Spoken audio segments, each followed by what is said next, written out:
A very pleasant morning to all my lovely students. As you know that we are doing chapter number 4 about the Mughal dynasty. In the previous section, I explained the all rulers of this dynasty, and we discussed about the Babur and Humayun. Fine, how the Babur for the first battle of Panipat and defeat to the Ibrahim Lodi, and he was the founder of the Mughal dynasty. Today's our topic is Akbar. Fine, it was the third ruler of the Mughal dynasty. Fine.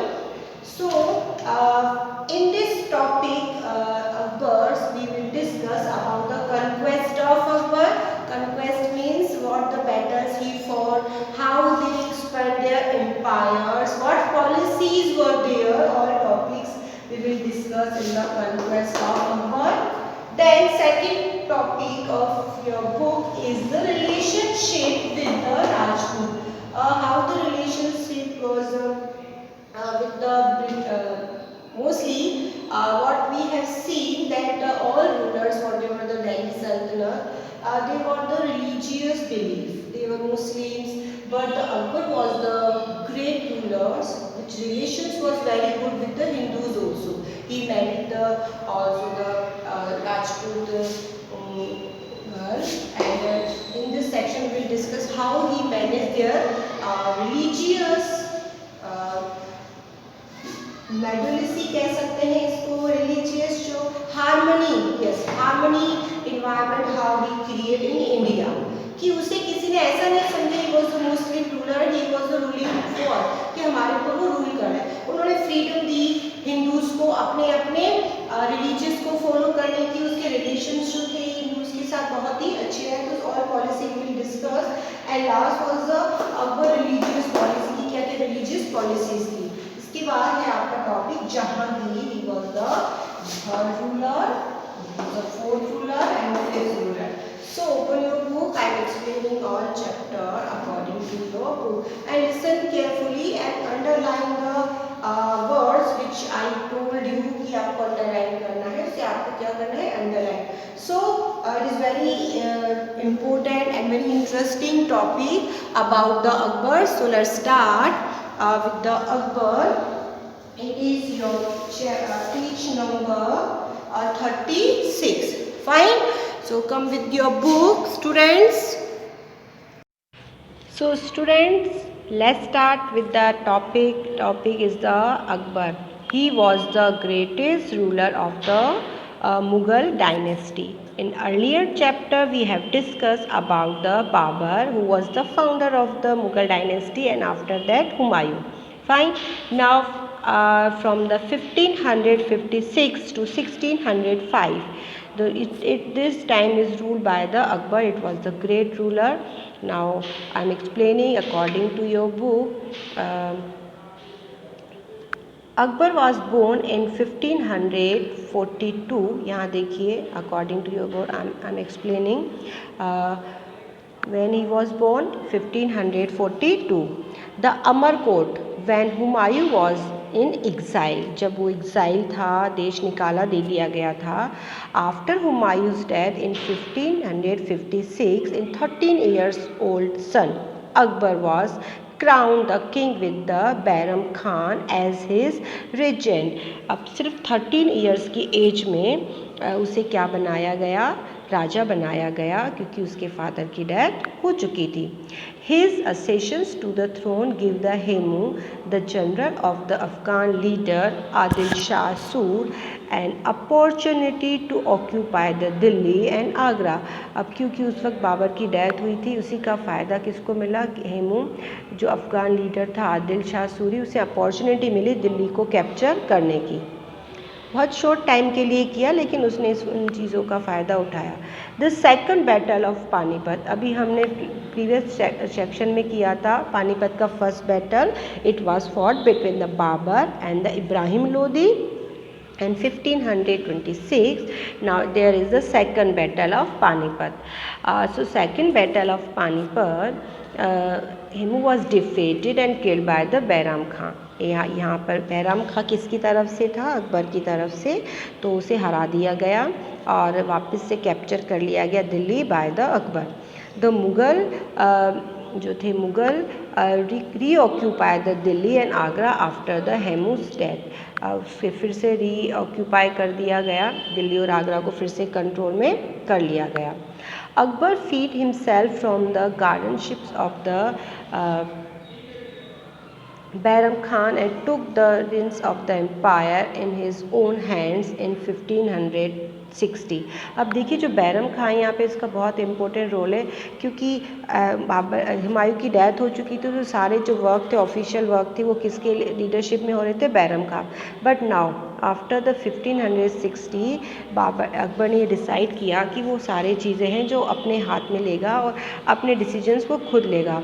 After resolving the internal issues he turn his attentions toward the territorial expansion of empire.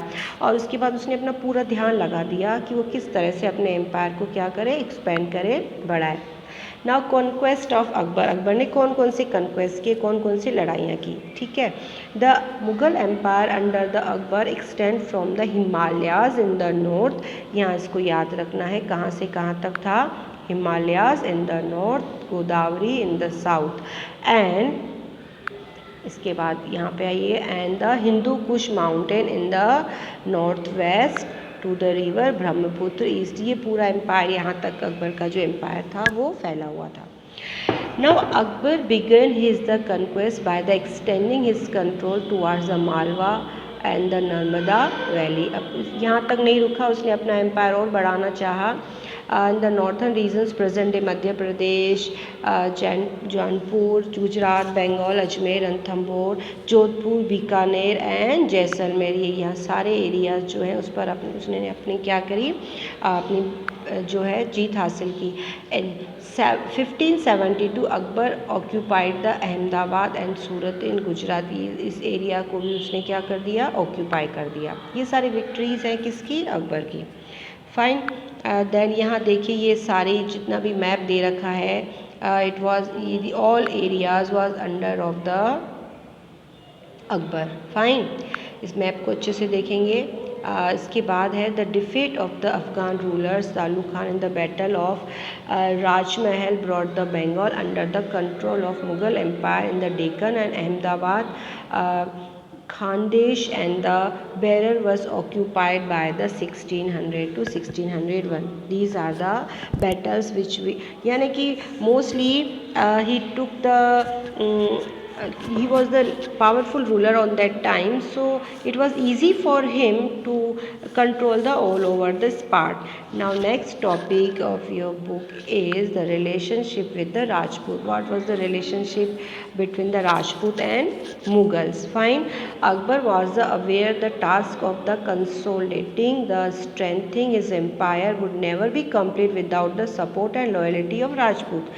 उसे अच्छे से पता था कि if he will not get the support of Rajput he will never win the India, वो India को नहीं जीत पाएगा, तो इसलिए उनको सपोर्ट उनका बहुत ज़्यादा ज़रूरी था राजपूत का।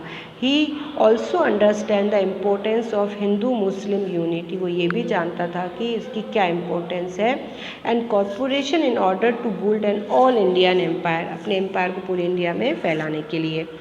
सो इसी चीज़ को ध्यान में रखते हुए ही followed the policy of the matrimonial alliance with the Rajput। He married to the Harkha Bai, popularly known as Jodha Bai. Jodha Bai का नाम सुना है, उससे उन्होंने मैरिज की। Daughter of the Raja Bharmal Amer Raja who was form the memorial alliance several Rajput princess, और उसके बाद उसने कई सारे राजपूत प्रिंसेस से भी उसने मैरिज की। वो मैरिज का पर्पस यही था कि वो उनके साथ रिलेशन अच्छे करना चाहता था। फाइन, इसके बाद राजा टोडरमल मान सिंह जो थे उन्होंने एडमिनिस्ट्रेशन में बहुत इम्पोर्टेंट रोल दिया। इसके बाद ही next the Rajput is the sovereignty and paid regular tribute, यानी कि उन्हें सिर्फ कंट्रोल में लिया गया, बदले में वो उनसे सिर्फ टैक्स कलेक्ट करता था। फाइन। उसके बाद नॉन इंटरवेंस जो पॉलिसी है वो उसने की, इसमें उसने किसी के साथ भी जो है इंटरफेयर नहीं किया, उन्हें अपने तरह से रूल करने दिया। और एक जजिया कर जो है वो भी अबॉलिश कर दिया। जजिया कर एक रिलीजियस टैक्स था कि क्योंकि मुग़ल जो थे मुस्लिम्स थे, तो हिंदूज़ को क्या देना पड़ता था, जजिया टैक्स। और वो जो पोलीग्राम टैक्स थे उन सबको उसने क्या कर दिया, अबॉलिश कर दिया गया। ये भी पॉलिसी बहुत अच्छी रही। Rana Pratap son of the Uday Singh continue the father's zeal, safeguard his homeland and fought against the Mughal army battle of the Haldi Ghati. अब यहाँ पे हल्दी घाटी का नाम आपने बहुत सुना होगा। राणा प्रताप जिन्होंने लास्ट मरते दम तक भी अकबर की जो ऑनरशिप है उसे नहीं माना, ठीक है। तो ये कुछ ऐसे रूलर्स भी थे जो उसके जो पॉलिसीज़ थे उनसे वो नहीं थे, एग्री नहीं थे।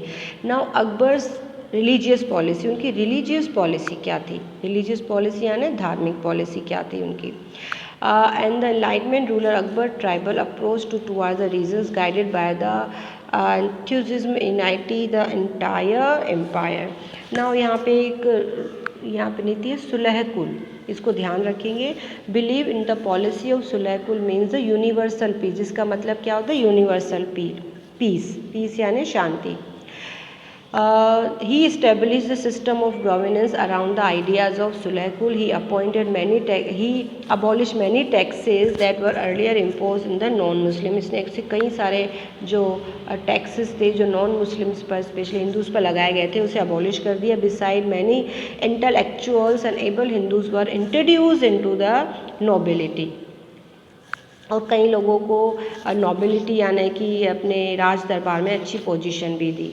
उसके बाद है दीन इलाही, उसने एक नया रिलीजियस चलाया था, Din Ilahi. A great chance came to religious policy of Akbar in 1581, यहाँ पर उसने इस्टेब्लिश की।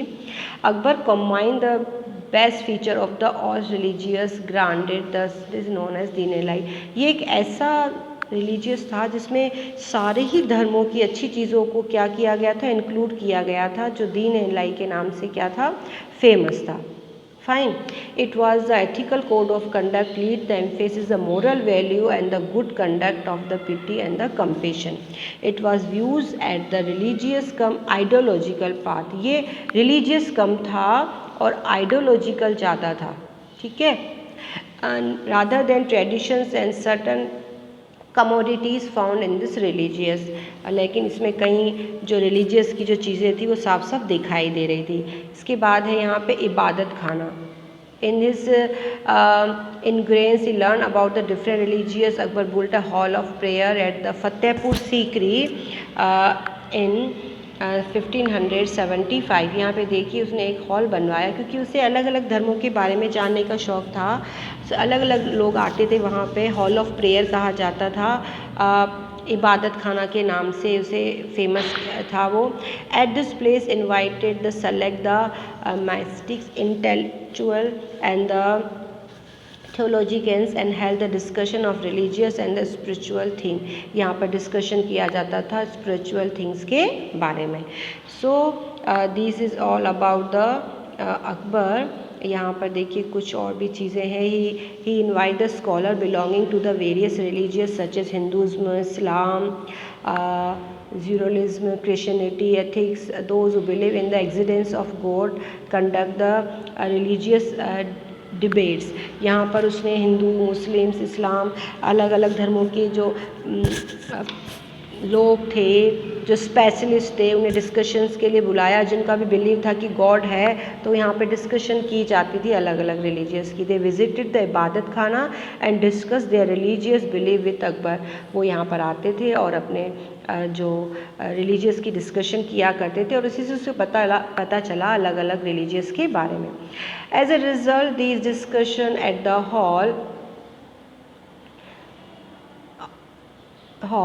इसमें आगे यहाँ पे है to prayer to let them the conclusions that the religious that lead same goal। तो उसे पता चला कि सारे रिलीजियस में सेम चीज़ कही गई है, सबका गोल सेम है, सबके जितने भी अलग अलग रिलीजियस आए थे, चाहे वो हिंदुज़्म का था, इस्लाम का था, सभी ने एक ही चीज़ अलग अलग तरीके से कही हुई है। तो कहीं ना कहीं सेम गोल की जो बात है वो उसे यहाँ से पता चली।